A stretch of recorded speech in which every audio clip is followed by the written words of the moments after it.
সম্প্রতি গাজীপুরে কালিয়াকৈরে ১৩ বছরের মাদ্রাসার ছাত্রীকে এক হিন্দু যুবক অপহরণ করে ৩ দিন আটকে রেখে দলবদ্ধভাবে পাশবিক নির্যাতন চালায়। অতীতের মতোই মিডিয়া নীরব, প্রশাসন নীরব।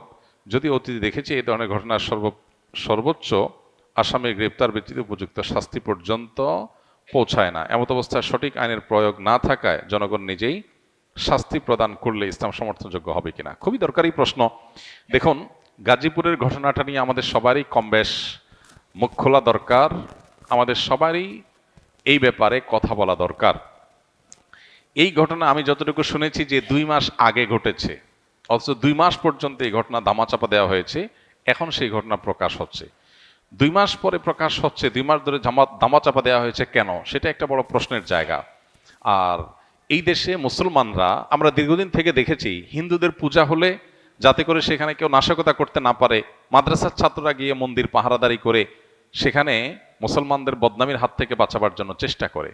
সেখানে সংখ্যালঘু যারা সংখ্যায় কম, তারা যদি সংখ্যাগরিষ্ঠদের উপর এই ধরনের নির্যাতন চালায় বা তাদের ব্যাপারে এরকম দুঃসাহসিকতার পথ দেখায়, তাহলে সন্দেহাতীতভাবে এর ফলে সমাজ অস্থিতিশীলতার দিকে যাবে। আমাদের দেশে আইন বা আইনের শাসন এগুলো যেহেতু জাস্ট মুখরোচক গল্পের মতো, এগুলোর কোনো বাস্তবায়ন আমরা দেখতে পাই না। এজন্য মানুষের আস্থা তলানিতে। এরকম পরিস্থিতিতে মানুষের আস্থা ফিরে আনার জন্য দৃষ্টান্তমূলক শাস্তির কোনো বিকল্প নাই।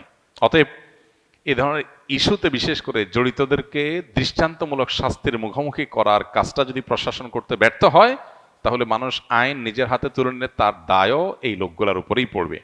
পাশাপাশি আরেকটা গুরুত্বপূর্ণ বিষয়, আমাদের দেশে আপনারা লক্ষ্য করবেন যে তথাকথিত নারীবাদী, তথাকথিত শিশু অধিকারের ব্যাপারে সচেতন যারা, তথাকথিত সুশীল যে মানুষগুলোকে আমরা বলি বা নিজেদেরকে তারা বলেন, এই মানুষগুলো এ ধরনের ঘটনা একেবারে মুখে কুলুপ দিয়ে বসে থাকেন।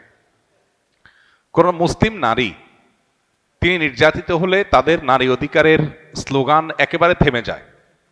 আজকে যদি ঘটনাটা উল্টো হতো, ধরা যাক কোনো মাদ্রাসার ছাত্র, কয়েকজন ছাত্র কোনো হিন্দু একটা মেয়েকে, যে শিশু, তাকে তুলে নিয়ে গিয়ে যদি এই জুলুম করতো, এই নির্যাতন করতো, তাহলে আজকে সারা দেশের মিডিয়া, সারা দেশের তথাকথিত প্রগতিশীল নারীবাদী, এদের পেরেশানের কোনো শেষ থাকতো না। এদের আওয়াজ অনেক বেশি শোনা যেত। কিন্তু দুর্ভাগ্য যে এখন যখন মুসলিম ভিকটিম, তখন এরা একেবারে চুপ, এদের মুখে কুলুপ। আমি যেন বলার চেষ্টা করি, বিভিন্ন সময় আমাদের সমাজে এই জাতীয় ইস্যুগুলোতে তথাকথিত মানবাধিকার কর্মী কিংবা তথাকথিত মানবতাবাদী, নারীবাদী, এ জাতীয় বিভিন্ন মুখরোচক স্লোগান যারা ধারণ করছে, এই মানুষগুলোর মুখোশ, তাদের আসল রূপ আমাদের সামনে ফুটে ওঠে। এটা দুর্ভাগ্যজনক। অতএব এদেরকে চেনার এই সুযোগগুলো যখন আমরা পাই, তখন আমাদের উচিত হলো তাদেরকে ভালো করে চেনা এবং সতর্ক থাকা। আমরা সবাই যার যার জায়গা থেকে গাজীপুরের ঘটনায় দায়ীদের দৃষ্টান্তমূলক শাস্তির জন্য যার যার জায়গা থেকে চেষ্টা করব এবং কথা তুলব। আল্লাহ তাআলা আমাদেরকে ন্যায্য বিচার পাওয়ার তৌফিক দান করুন।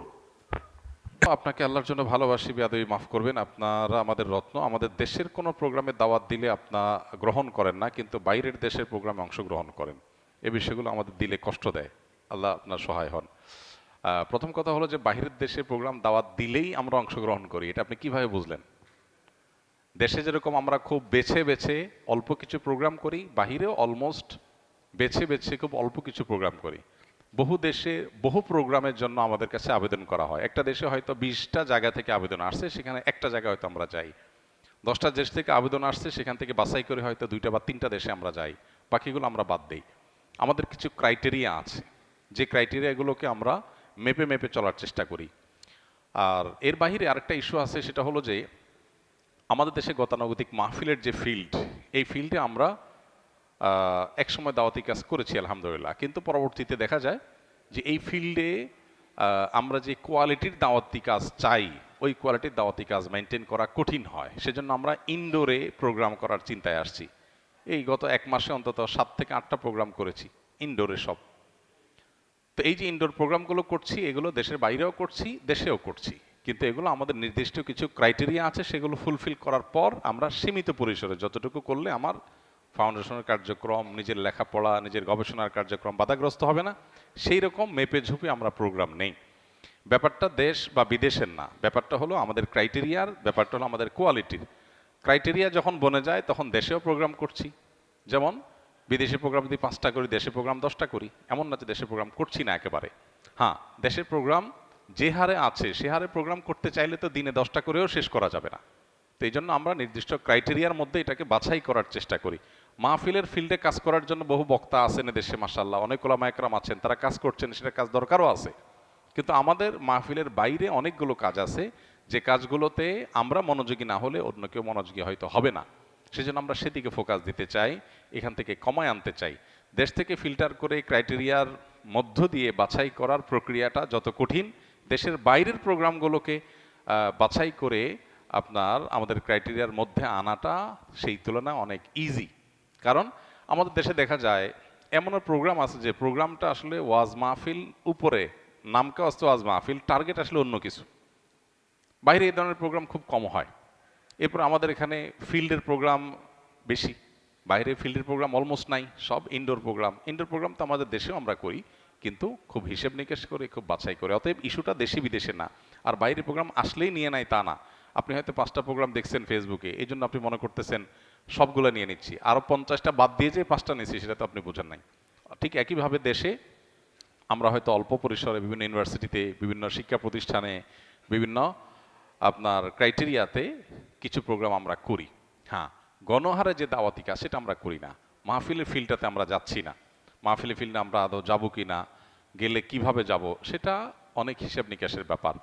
কারণ আমাদের একটা মাহফিল করার জন্য দেখা যায় যে পরিমাণ সময় নিয়ে আমরা যাই, যাওয়ার পর দেখা গেল যে উদ্দেশ্যে করা হয়েছে ডিসিপ্লিন মেনটেন নাই, অনেক অসুবিধা তৈরি হয়।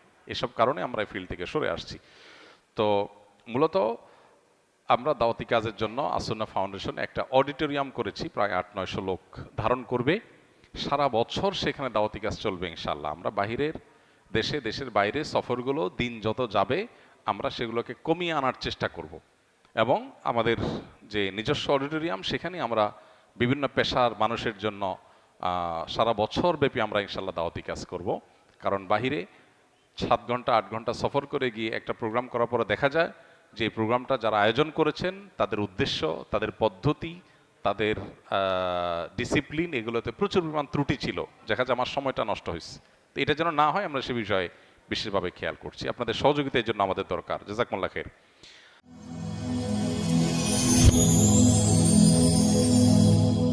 Rose TV 24. Enjoy by listening to the Holy Quran.